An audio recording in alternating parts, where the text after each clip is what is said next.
Yeah. Hi, everyone. My name is Brooke Dickhart. I'm the Executive Director of the Joel Fund. Thank you for joining us this morning. We are going to get started. We're going to do introductions. So if you will, we'll go around the room first and then we'll go through online. If you'll just introduce yourself, tell us your military affiliation. And then also we always like to do a fun survey to kind of kick these off. And our survey this morning is, what is your favorite childhood cartoon? So start thinking about that. My favorite childhood cartoon was Looney Tunes. I loved some Bugs Bunny and Roadrunner and Coyote. So that was mine. I didn't think, miss anything. Okay, Kat. I'm Kat Dugan, U.S. Army, volunteer community advocate for a really long time. And as well, my favorite cartoon is Looney Tunes. Nice, nice. John Sessoms, Army National Guard, 32 years. Roadrunner. Yep. I'm Julie Dottie. I'm a retired Navy and Navy Reserve, and for 26 years. And my favorite cartoon was Bugs Bunny. Yep, there you go. Yeah, good morning. I'm Dr. Julie Peronto. I use she, her pronouns. I serve as the Diversity, Equity, and Inclusion Recruiter for the North Carolina Department of Transportation. And I really love Looney Tunes as well, but I loved the cartoons when I was growing up. Mhm. So Thundercats, Care Bears, Flintstones, Jetsons. Oh yeah. Smurfs. I was gonna say, yeah, Smurfs was another one. He-Man, She-Ra. Yeah, wow. Saturday mornings were the greatest. Al Pasquale, United States Marine Corps with the Department of North Carolina Marine Corps League. I go way back. Thumper and Disney. Oh yeah. Bambi. I guess Popeye. Oh, that's good. That's really good. Yeah, Wayne likes that one.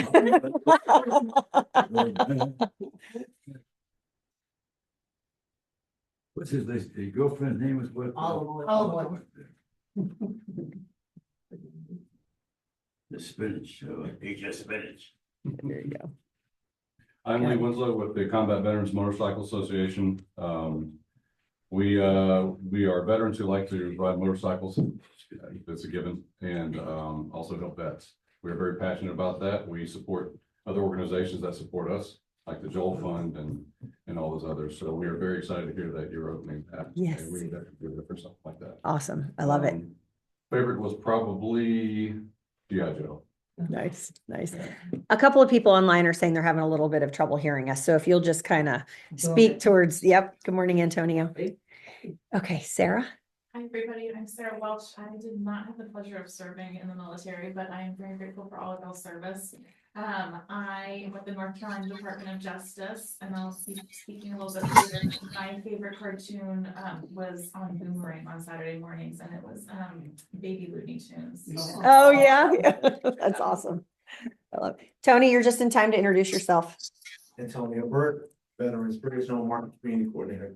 What's the survey question? What's your favorite childhood cartoon? Oh, X-Men. Okay. Nice. Okay, we'll go on to the people online. Wayne, you want to go first?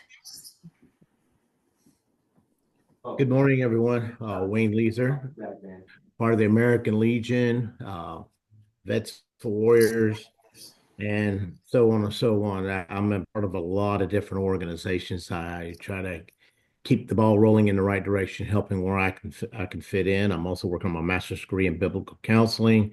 About a year and a half left. My favorite cartoon, of course, thank you, Al, Popeye, but I might actually got to throw an extra on there. I like Boris and Natasha, Rocky and Bullwinkle. There's something about a flying squirrel you just got to go with it. And a donkey moves. Nice. Joanne, you're next, but you're muted, so you have to unmute. Gotcha. There you go. Hi, I'm Joanne Black. I'm a Gold Star family member, not a member of the military, but certainly have served. And most importantly, I'm Brooke's mom. So I try to support her as much as I can. And yeah. And Thank then you. you want to introduce Gary? Yeah, Gary's here with his fake knee. I just had knee surgery. And we're anxiously awaiting this show. We're all at risk online for sure. Thank you. Thanks, Mom. Chris, good to see you. Yes, good to see you too. My name is Chris Heeb. I'm a retired Army guy, and I work here at the Department of Agriculture and Consumer Services now. And my favorite is just anything mind-numbing from Saturday mornings, which if I can catch it on reruns on Samsung TV, I will too. Liz Phillips.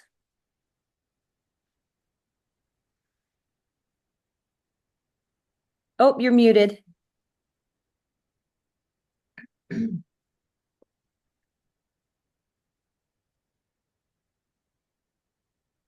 Okay, sorry.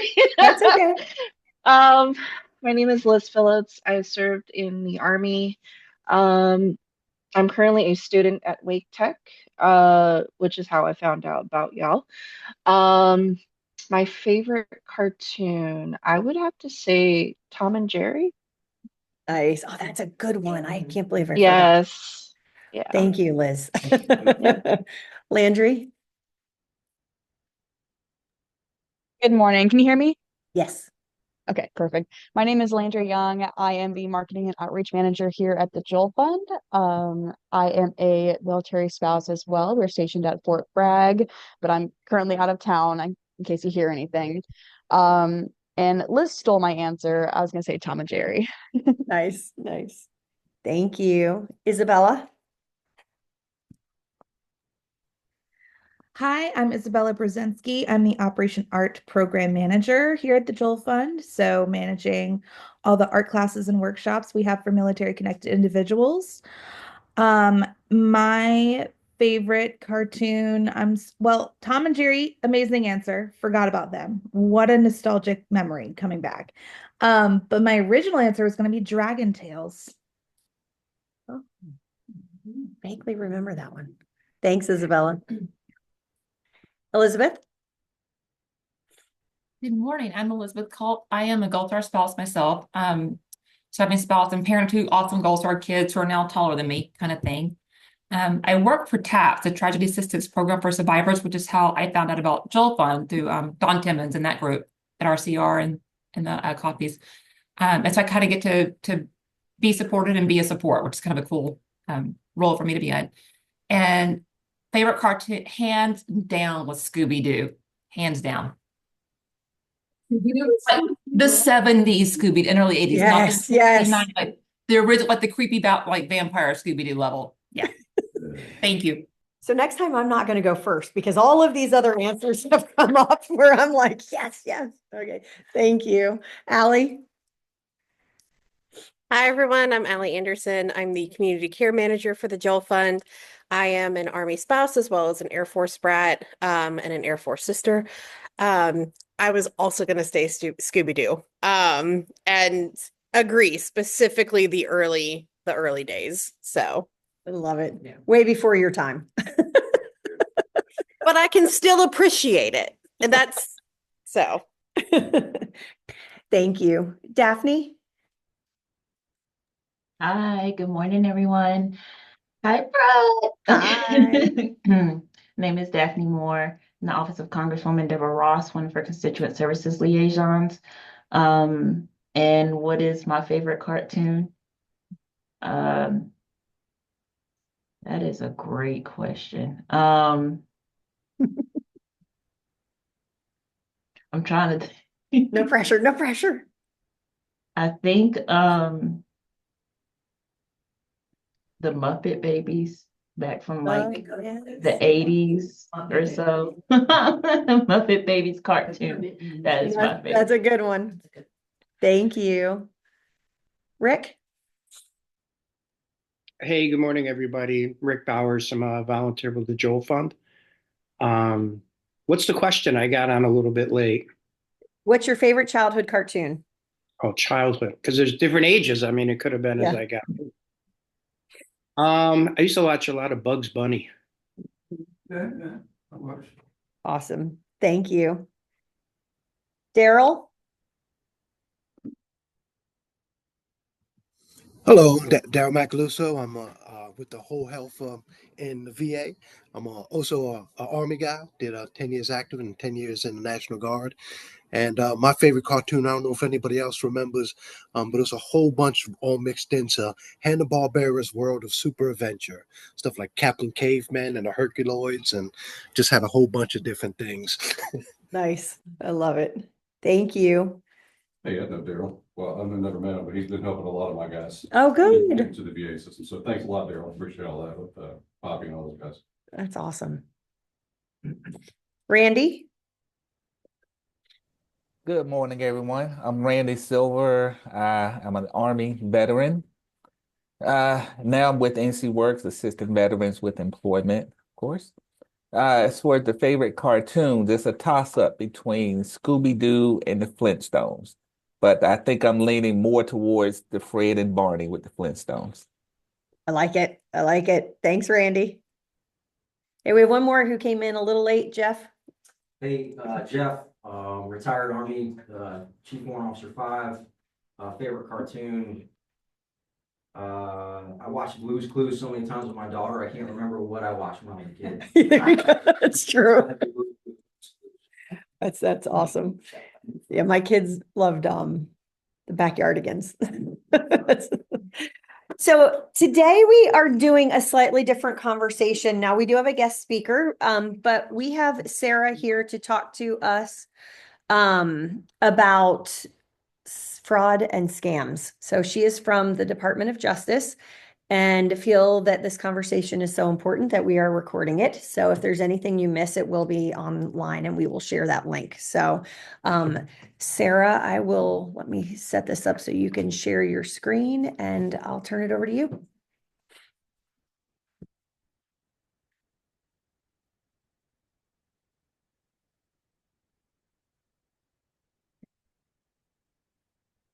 Oh, there it is.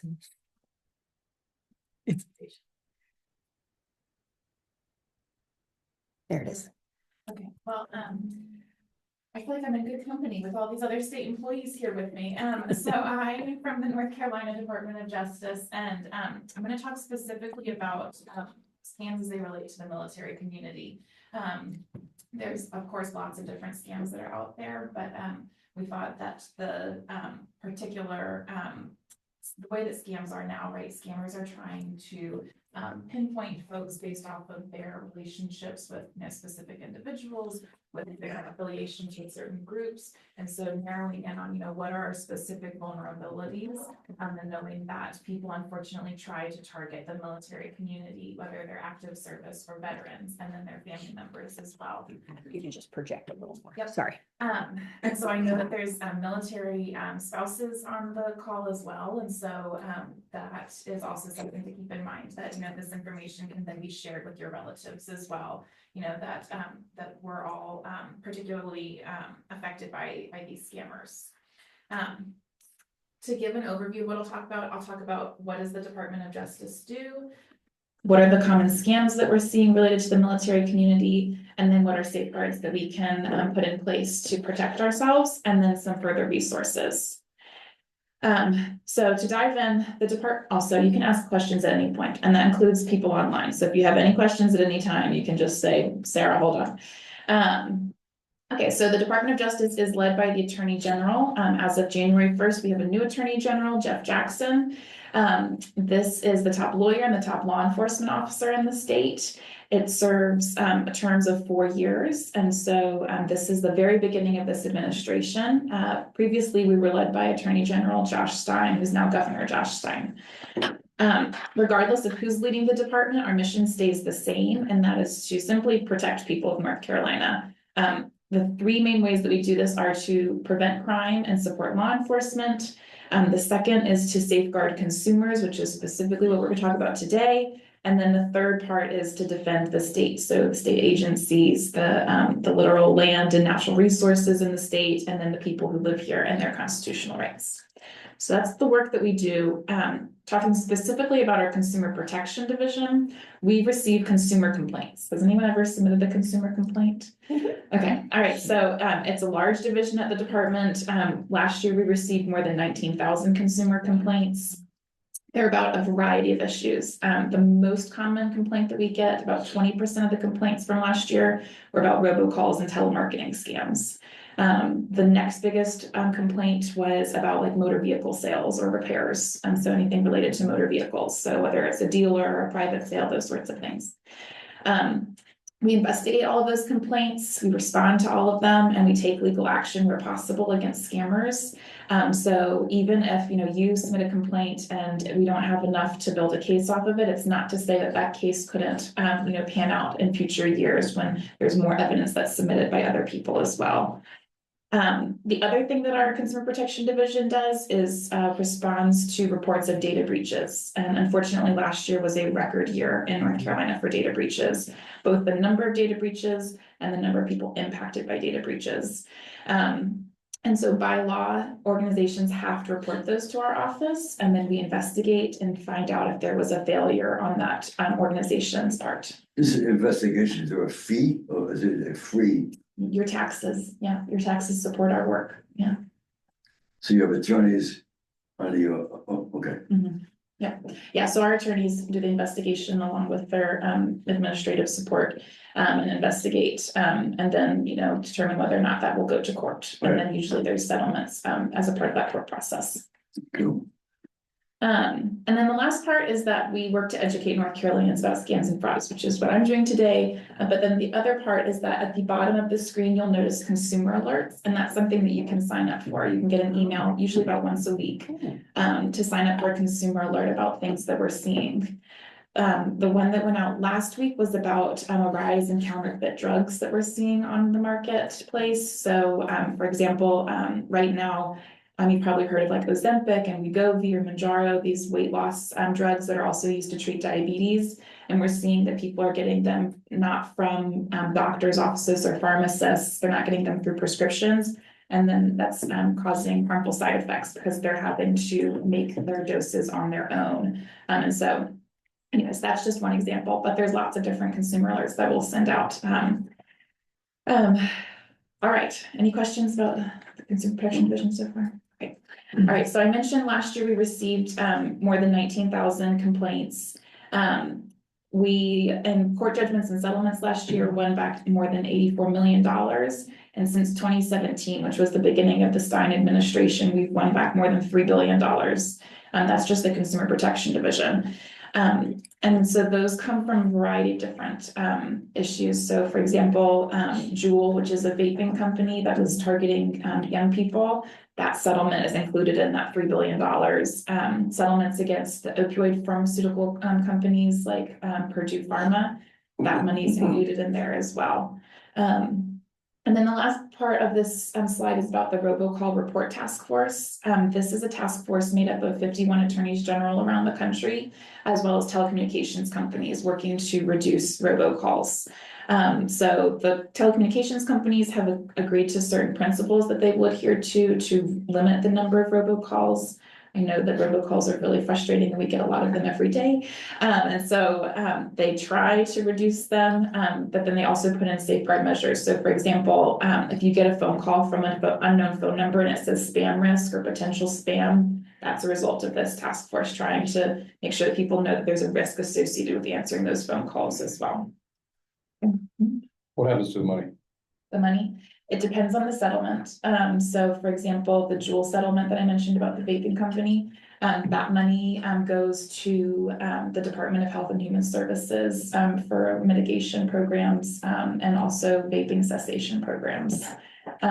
For Purdue Pharma's and the other opioid pharmaceutical companies that had settlements, that money goes back directly to counties. And so the counties then agree to certain principles that organizations can apply for that money. And then it gets distributed at a local level. Okay. Sarah, Elizabeth has a question online. Okay, yes, Elizabeth.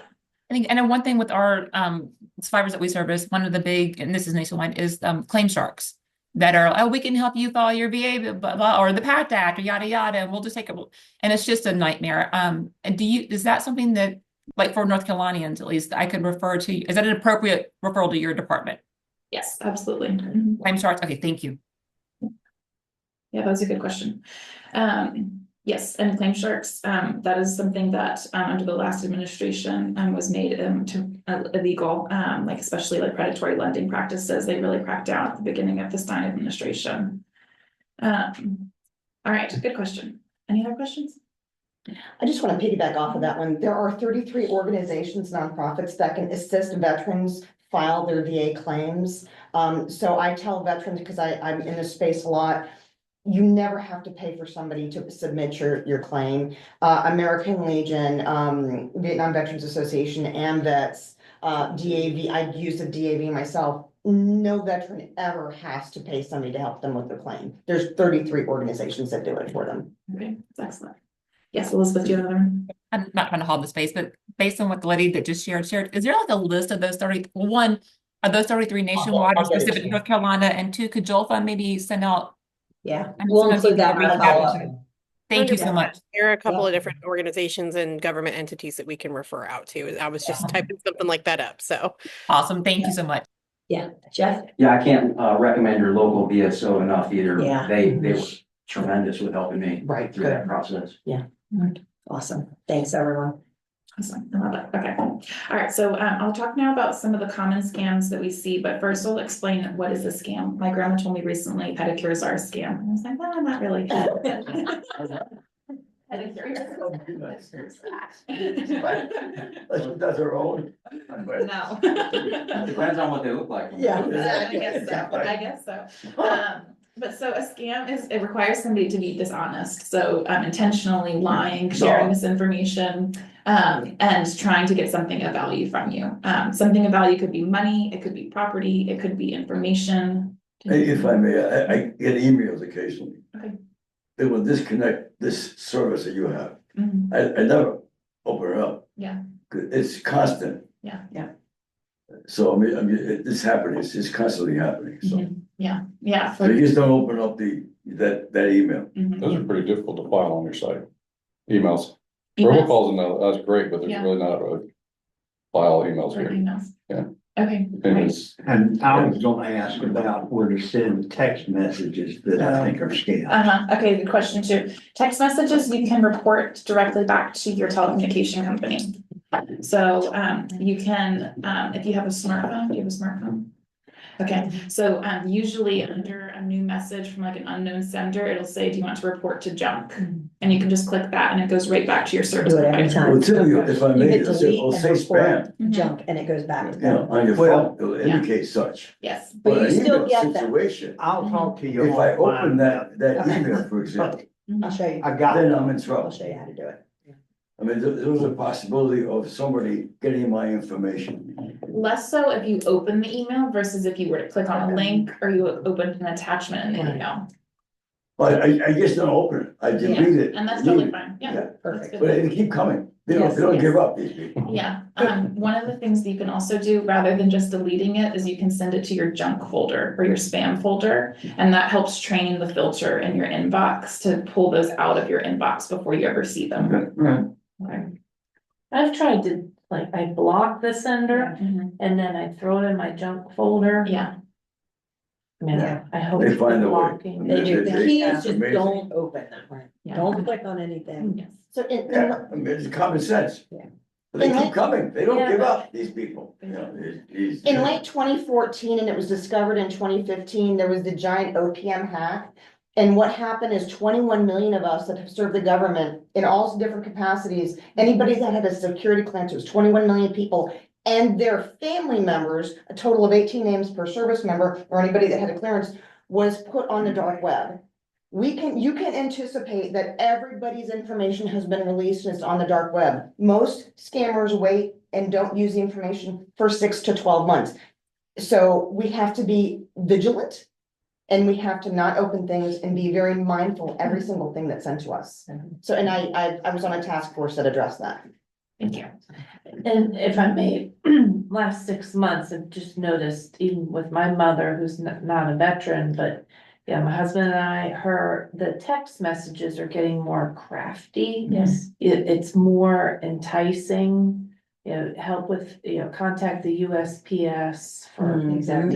delivery or account with UPS, and it just doesn't. Toll roads. Yeah, I Yes, mean, it that's- just doesn't yes. make sense. That's an example I was just about to use, because I used a toll road recently, and it was literally like, I don't know, 3 or 4 days later, I started getting text messages, hey, you got an unpaid toll. So it's kind of, it's understandable how someone could, well, I was just on that toll road, so, but that's how slick they are. I mean, how they knew I was just on a toll road is crazy. Yeah, That just happened to me got too. into the database.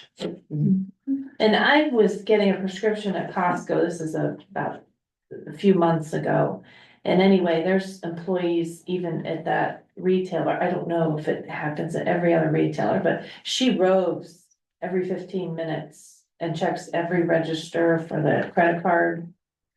Because people will insert something in those that quick. I just found that amazing that they do a rover watch every 15 minutes and check every single. Cash is king, Yeah. sorry.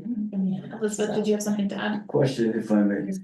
What is your I know two office things. doing? One, I know like for me, the text messages, especially text messages, they're getting more savvy. Like I will get text messages. I have an 817 Texas that I've had forever, area code, like 20 million years. And I'll get text messages from people I knew in Texas 20 years ago. And I know that they don't even have my number, and half of them are not even alive or live there. But I'll get a spam text, but it says from Johnny Smith, who was my neighbor, literally 20. So the text messages ID are getting both creative and also fairly scary because they're good. Like they knew I knew this person or whatever. And then two, for those of you that have kids or grandkids in North Carolina schools, Power School got hacked because I keep getting emails from our district, and they are from our district. Power School got hacked, which is the kids. It's great and academics. It's also like their socials. It's so teachers and administrators and students and parents too. Power School got hacked, which is just one more lovely addition to the world. But just be aware of those things and kind of just keep eyes on things at this point. Alvin Wayne. My brain just went. Okay, sorry. Go ahead. Welcome, Wayne, go ahead. Continue. Yes, ma'am, and thank you. A quick horror story about scamming involved my son, who was going through a divorce and everything else, and he called me frantic. Dad, they said I boarded a plane and went to Texas. They found a burning rental car in my name with a body in it, and they're demanding this kind of money. And I went, you didn't go. And the funny part of it is, he actually was using a rental car because he's involved in a wreck, and his car got totaled right on 40. So, I actually called the police station. And the lady was very nice. She said, that's a new scam going around. Tell him not to send them money. So I got him back on the phone. I said, hey, don't send them any money. Have you sent them any money? No. He said, but they're worrying me to death. I said, don't pay it no attention. Just tell them to call the FBI then. That's what you tell them to do. If they got a problem with it, call the FBI. And that was a scary thing. Then there was one right after that was affecting my parents because my mom was involved in an accident. So it just goes to show you, don't know how they're getting that little bits of your personal information, like rental car versus been in an accident or stuff like that. Because my mom didn't have a rental car. So I don't know how her and my father's information got out, but it's still, they're very crafty. All they got to do is 365 days a year to sit like we're sitting on a computer, high-tech computer, dark room somewhere, eating hot pockets, trying to figure out how to get your money instead of if they had took that energy and go get a real job, we wouldn't have the problems we're having. But I mean, but that's just one of the things. Please be aware of these scams. I've had one keep coming after me, and I just said, "Hey, you have to send me a letter in writing, then send it to the courthouse. I'll be glad to appear in court." And that's how I tell them from a bill that I had paid off eons ago, eons ago. And I'm like, and it's been 20 plus years and you're still worrying me about that, but then you ain't that worried about it. So that's just how you have to be. Sorry about that. Just there's a lot of different ways and crafty they're getting. So pay really attention. Doesn't hurt. Pick up the phone, call the police station and ask them. Because if you know you ain't been to, I asked my son, you been to Texas? No, sir. Well, what you worried about? I said, if they found your handprints in that car, believe me, they'll come find you. The government ain't slow, son. So when they got FBI and they come to your door, then you got a lot to worry about. Until then, don't worry about it. That's what I told him. When the sedans with the dark windows pull up, then it's time to sweat. Yeah, But thank you. I appreciate that. I talked too much. Sorry. You're good, Wayne. No, I think that's a good point. The thing that scammers are trying to do, right? They're like using, things that are true about lots of us, that we use toll roads, that we, ship things through USPS, that they're trying to find things that will get us worked up into a tizzy so that we can't think straight. And so the most important thing is to pause and think and just take a deep breath before we send anybody any money, before we give them any information. Which is hard to do, right? We have to hack into our brains to do that, to be able to slow down. Does anybody want to guess what age range is most likely to fall for scams? 65 and older. Okay, youth, 65 and older. Seniors? Yeah. Any other ideas? Millennials, the new generation. Millennials, okay. All right, so close. All right, so it's 18 to 24-year-olds are most likely to fall for scams. What happens, most 18 to 24-year-olds don't have a lot of money to give away to scammers. So even though they're more likely to fall for scams, they're not likely to lose a lot of money to scammers. Seniors are most likely to lose a lot of money to scammers. So we know that scammers will target us based off of our affiliations with groups, based off of, what languages we speak, our immigration statuses, all of those different things, and that they try to craft scams that will scare us into responding. With regards to military scams, these are the top scams that we see specifically for the military community. The top one being affinity fraud. So, trying to convince military service members or their family members that, that because you're part of the military, because you served the military, you get this special deal, or that you're qualified for this, and trying to get you to offer up information about yourself that they then utilize against you. So be wary of anyone who approaches you saying that they offer these services, especially if they're completely unsolicited and not coming through a reputable organization. And even if they are coming from a reputable organization, double check that it's legitimately that organization. That leads me to the next one, which is imposter scams. So somebody pretending to be somebody that they're not. I have a question for you. Yeah. How can we stop the UPS from sending out I've owned my house for several years there. Every day I get, here, you want to refinance your house, you want to sell your house. I just burn it. It's like, I just burn it, throw it away. I even told the post office lady, I said, hey, look, can you just stop giving me this information because it's garbage? She's like, hey, I have to do it. Like it's just a waste. Yeah. And it's just like unsolicited information, like I don't want that, they have my address, they have my information, and it's unsolicited. So can we just send it to you? Because I just want to pile this up and just send it back to somebody. Did you have something to add? Yeah, all of our information is being sold, Yeah. so it's not the US Postal Service. Yeah. I know So, that, I'm I just know. saying. Yeah. It just frustrates me, like. I know, get this I get it all frustrated. too. Yeah. If they put a stamp on it, the postal service is required to deliver that. Yeah, I know. I mean, you mentioned burning it. It makes good fuel for fires. If you That's have a what I bonfire. I just put it in the project, and then burn it. I don't want nobody to have my information. Yeah, I heated my house for years, burning junk mail. Yeah. there you go. Yeah, I will say, it won't eliminate all the junk mail, but you can, tell the credit bureaus to stop sending, your credit information to if you get, Capital One or, Chase or whatever, like all of those junk, credit applications that they're sending to you, you're pre-approved through the mail. You can ask those to stop. And you can do it online, that stops it for 5 years, or you can send in a letter. There's a form letter online, then it stops it permanently. Got it. So that's one way to cut down. But it doesn't get rid of all of them. I know I got one yesterday that was really bizarre. It was about insurance or something. And I was like, it read like I got $900 in the mail. And I was like, I did not. Like, I would like no that. free money. Yeah. Well, I got a check for $215,000 yesterday. Oh, wow. Oh, your house. For my house. And, so it went in the shredder. But I used to get these and I got the phone calls for years and years and years. And I finally got to the point where my house is gonna fall down. And, you know, I was gonna be living under a bridge somewhere, so eventually, one of the guys who called and said, you know, I said, okay, how much? And I sold my old house and, bought this house with the proceeds. But, you know, I basically sold my house for what the piece of dirt it's on was worth as far as, the tax base. But that was enough that I was able to buy this little house, but I'm out in the country now. But, so they're not all bad. But combing through and figuring out which ones is the hardest part.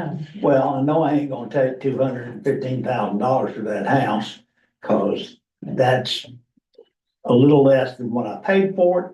And also doesn't give me any cushion to, pay for the cost of finding another house and moving and all the aggravation involved. Yeah. You know, Sarah, real quick, the link, you said it's on the credit bureau's website to get, because I want to put that in our follow-up Yeah, email. and I'll send you a couple of different things to include in that. Perfect. I'm on it right now. Awesome. We'll put it out in the follow-up email. Don't forget about the National Do Not Call Register. Yes. Right. Which- No, you're good. Okay, the next one is benefit scams. And so these are similar to affinity imposter scams, right? That they're reaching out saying that you qualify for certain benefits, that they could be saying that they're with the VA, or that they're with, you know, and this is especially also for active duty folks, that, you know, that you qualify for certain benefits that are available and that, you know, we can get you signed up for them and they just need some information. The other thing to look out for is unnecessary fees. So if you are signing up for something, whether it's, you know, a loan or it's, you know, a service, or insurance, and that they're tacking on certain fees, you can always request an itemized list of, you know, exactly what am I paying for, and make sure that they're not tacking on anything. So, you know, if you're at the car dealership and, you know, you're seeing that there's additional fees that are being added on top of the list price for the car, making sure that you get that itemized to make sure that it's not anything additional that they're tacking on. Good question. If a situation arises, can we call your office? Say, I may have a situation, so someone can address it at that point? They won't necessarily be able to resolve the issue, but No, they I'm can saying, give you input on address it. it in the sense of, Yeah. okay, we'll check it out Yep, you can call us during business hours and someone will answer the phone. within 9 to 5. All right, and then the last one is what Elizabeth mentioned earlier about loan sharks and unfair lending and sales practices. This was in the news, I think, at the end of last year about that there was a military scam specifically targeting active duty folks that were being offered loans that were not following lending best practices, and that they were targeting military families. So it is something to be mindful of. And so again, the thing with this is that these are just top scams that we're seeing affect military members, but that, you know, they apply to everything. So just double check things, make sure that you're going to a verified source of information, and that if someone reaches out to you with information, that you know, take a minute to pause and think through what is, you know, is this too good to be true, and those sorts of things. All right. You mentioned reaching out to our office. This is a screen grab from our website. So you'll see in the top right part, you'll see phone numbers that you can call. So the phone number that if you're in the middle of a situation and you want to ask somebody a question at our office, then you would call our no scam number, which is listed at the top. If you want to file a consumer complaint, then the top left-hand button is where you can file a consumer complaint. All right, so that's our website. All right, moving on to safeguards. You mentioned the do not call registry. We're going to walk through a couple of other things, and that's part of it. So online prevention tips. Some of the ways that these scammers are targeting us is that they're collecting information about us through our online behaviors. So making sure that you keep your software up to date so that it's as strong as possible against hackers. You can consider installing anti-malware. Oftentimes your smartphones and computers have that built into it as well, but there's always something extra you can pay if you want to do that as well. The other is to use strong passwords. So making sure that your password is easy to remember, but hard to hack. We recommend phrases or sentences. If you have a motto or a favorite song lyric or Bible verse, then that would make a strong password. Making sure that you're using a capital letter, a symbol, a couple numbers, those sorts of things. And the next one is to clear your cache, which is just delete your browser history every once in a while. Make sure that they're not collecting all of those cookies that we give them permission to access. That helps prevent, them collecting a lot of data around your online behaviors. The other, we've already talked about, don't click on any links or open any attachments that come from unverified senders. And if they are coming from somebody that you trust, double check. Especially if you're in your email, you can hover over a link before clicking on it to double check that it's going to the right URL that it's listing. Thinking about payments and making sure that we're keeping track of our online banking. You can enable, monitoring so that you get a notification when something comes across. So, every time you use your card or there's something that, comes through as an automatic payment, you get an alert just so that you know what's happening. Think about adjusting your privacy settings, especially on social media if you use it, making sure that the only people who can see what, who your friends are and what you're posting are people that you trust and know in real life. And then also on your phone, making sure that you're not giving away your location to people that you don't want to have it.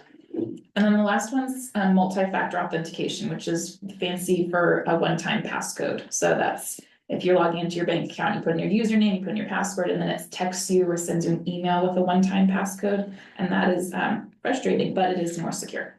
So that's something to recommend. Daphne was just asking, when regarding, or when an individual files a complaint online, what is kind of the timeline for the response?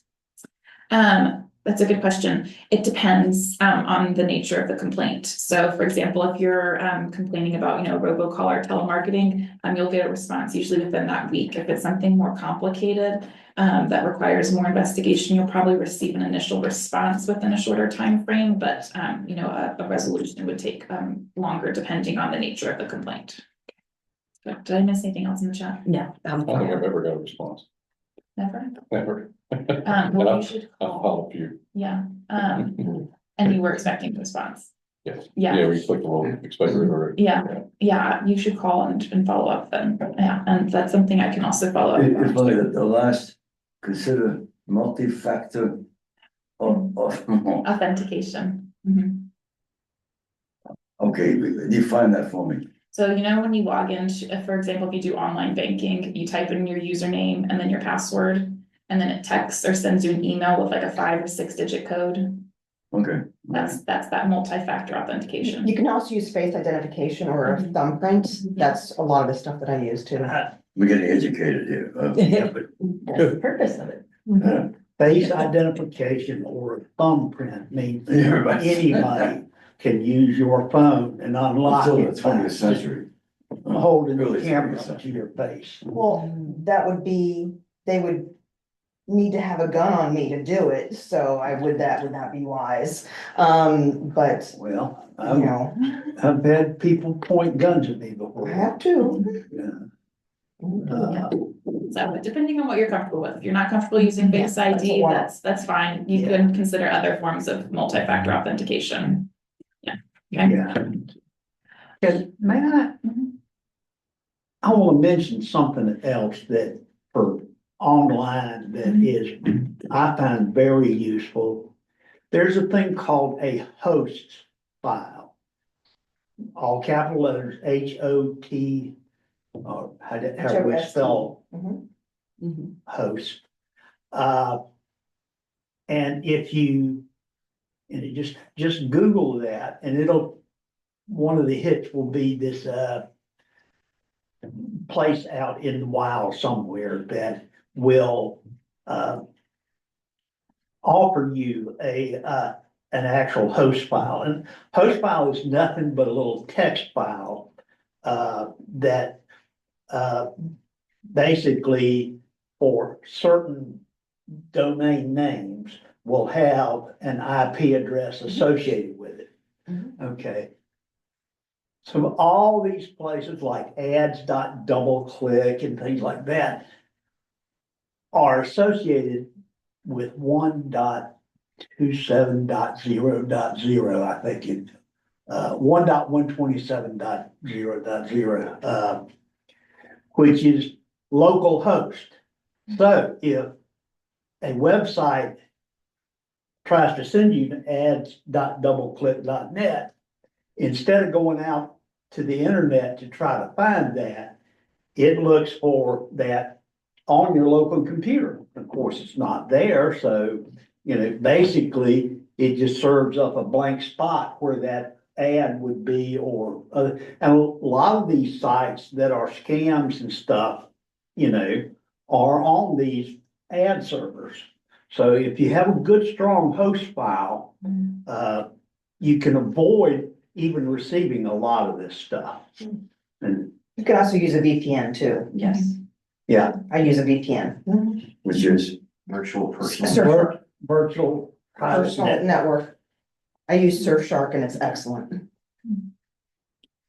All right, I've got lots of good tips for each other. All right, here we go. All right, so this is an example. Did y'all expect this to be a good password? Okay. All right, so this was the example of a different password. So this says "make it a great day." Wow. And the E's are 3s. And then there's a couple of uppercase letters and then an exclamation mark at the end. So just an example of like if you were to use a motto as a password, that you would just swap out, maybe a letter for a number and add an exclamation point or a pound sign, something to just make it more complicated, but it's still something easy to remember. Okay. All right. We've talked, y'all have mentioned skimming at Costco. That's on here. To look out for skimming, making sure that we're being secure with our payment methods. Tap technology, it seems really easy. It is secure. Chips are more secure than just regular swiping. Ask a friend. Yes, and that's one of the last ones, is to make sure you ask a friend when in doubt. The other thing at the top is perform a wallet audit. Just make sure you're not carrying around extra information that you don't need, that you don't want to lose. Y'all have mentioned shredding or burning documents with personal information that you don't want other people to access. Making sure that you're collecting mail regularly, that it's not just sitting out in your mailbox for somebody to mess with. And then the last one, I think, especially with talking about affinity scams, being aware of a false sense of security. One thing that I'll mention is we've seen a big rise in romance and friendship scams, which are long scams based on like a relationship that somebody develops online.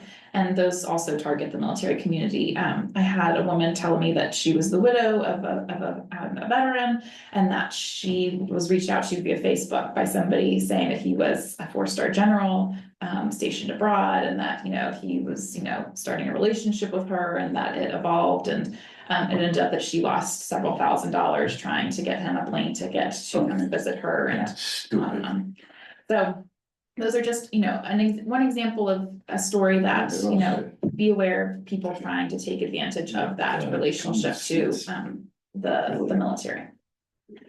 All right, we've talked about payment methods. Credit cards, I'm sure y'all know, are more secure than debit cards, just because you can contest a transaction if it's fraudulent. The other thing to be aware of is like things where someone is saying, you need to send a lot of money through gift cards or cryptocurrency or wire transfer. Red flag for a scam.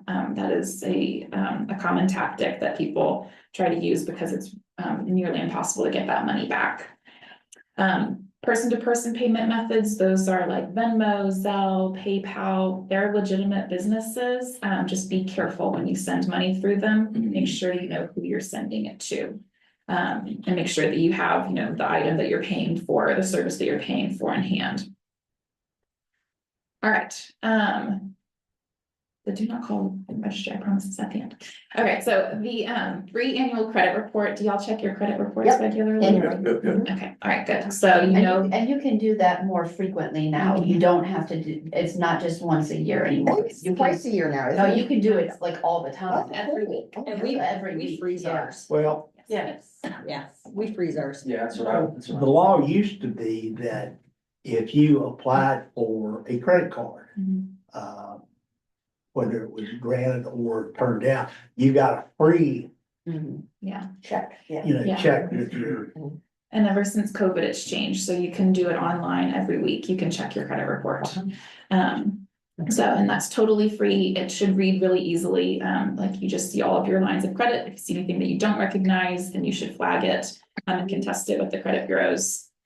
The other thing that you just mentioned is freezing your credit, and this is an excellent free service from the credit bureaus. You have to contact all three of the credit bureaus, so Equifax, Experian, and TransUnion.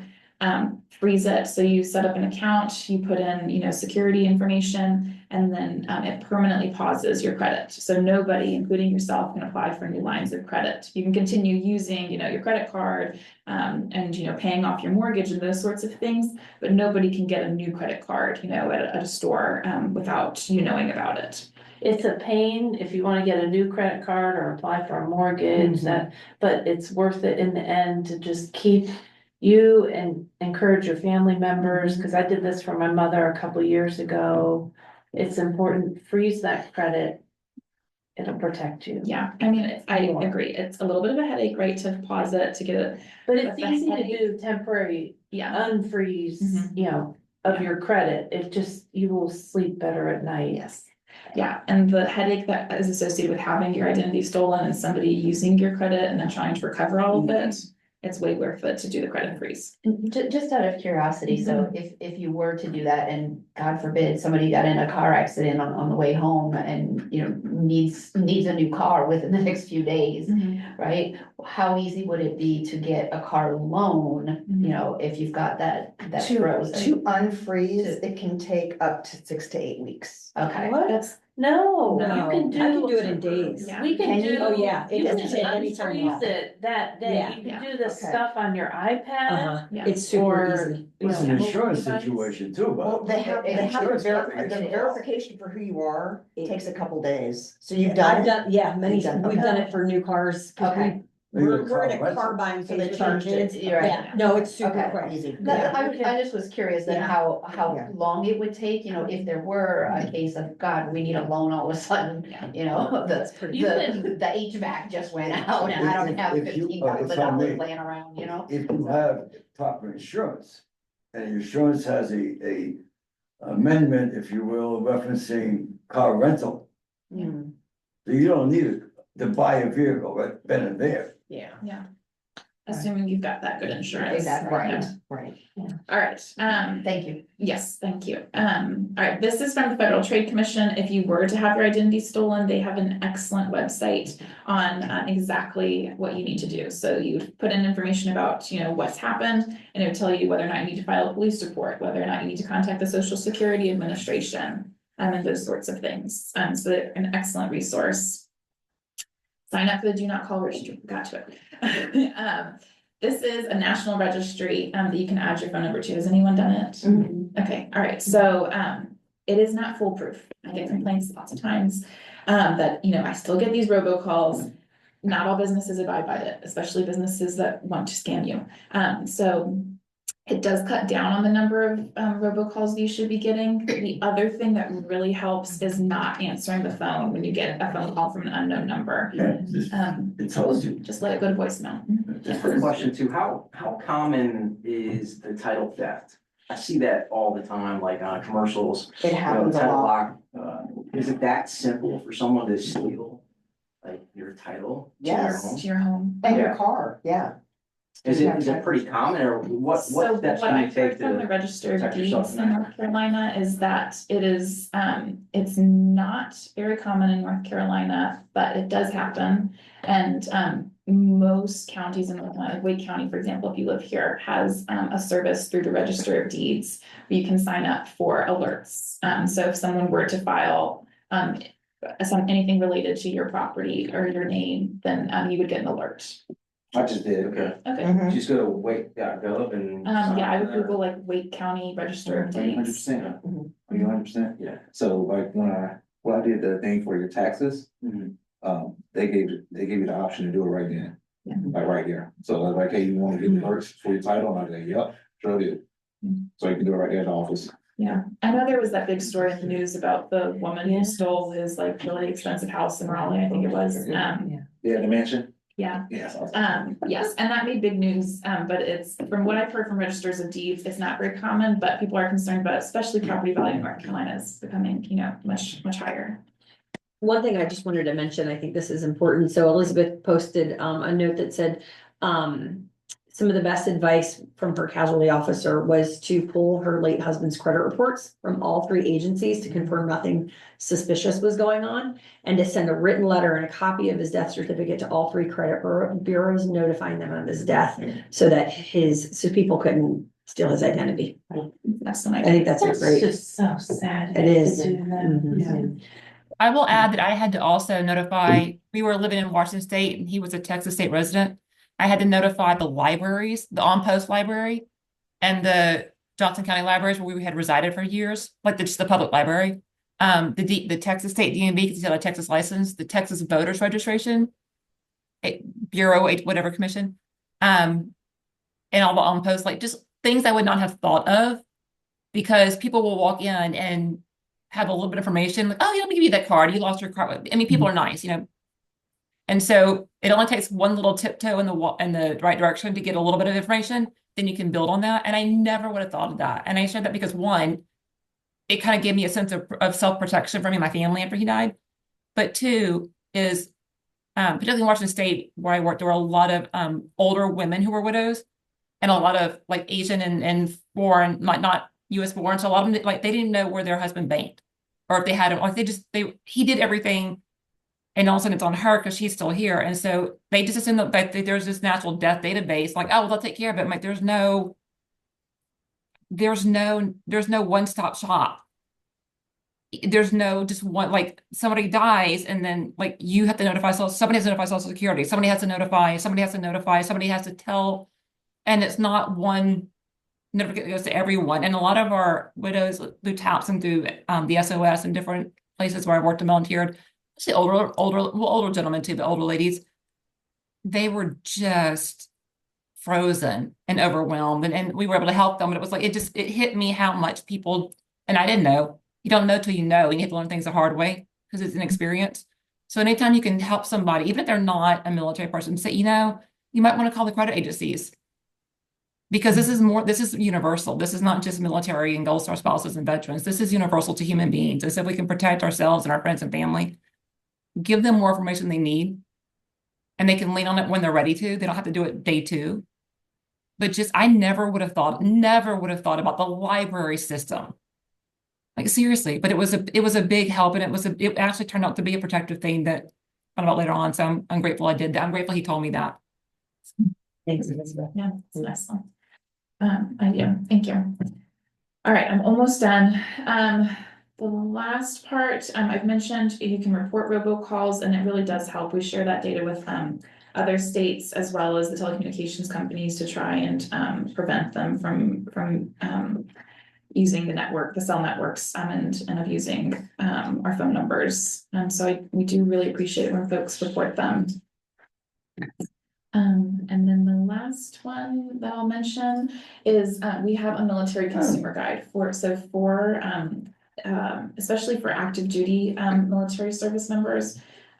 This has resources about things to consider before you deploy, and conversations to have with family members, to make sure that as a consumer you're secured. Things thinking about like active duty credit freezes and those sorts of things.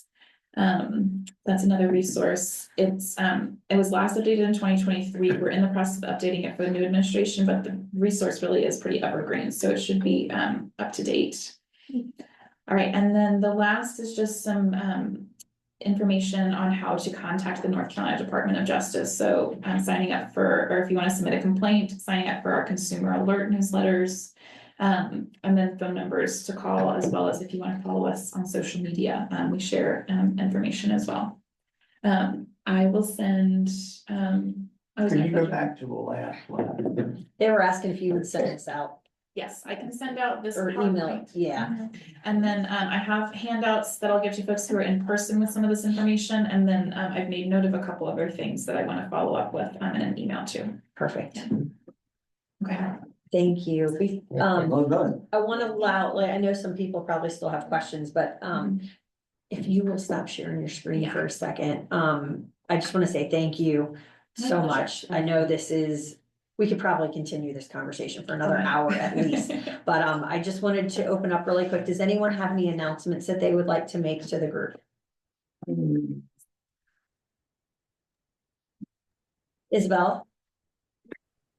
Hey, just a reminder that spring session 2 Operation Art classes are going to start March 10th.